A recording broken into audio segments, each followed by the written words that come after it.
桃园市老人送饭的服务，最近是传出这社会局竟然欠11间送饭的业者的钱，欠人2个月，已经挖近1000万。社会局就强调讲，是因为公文往回去签到拨款的时间，不过这老人送饭的服务是无受到影响，只阵会先拨其他的经费来贴，预计今日都会把钱拢拨互人。灶卡内底无用炒菜包便当，被关在中道进前送饭予老人或者是身心障碍人。桃园市社会局委托民间机构送餐服务，所传出欠11间送餐机构费用2个月，将近1000万。后者机构是苦苦支持，引起机关的关心。老人的部分大概有11位，那身心障碍者的有12位。目前为止，因为我们服务的量是比较小的，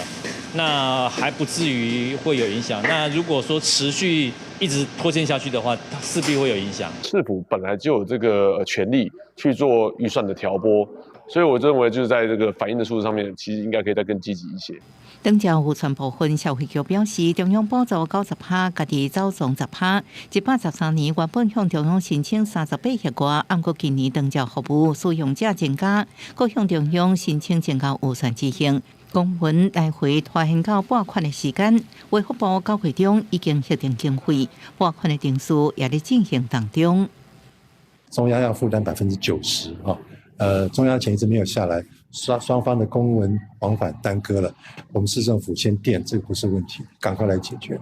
针对眼前附近的经济，社会局强调，老人送饭服务无长期或者是受影响，已经先盘点即卖预算，紧急调整其他预算区部执行，各加速行政审核定数，目标第一是完成半付餐费加服务费用。记者综合报道。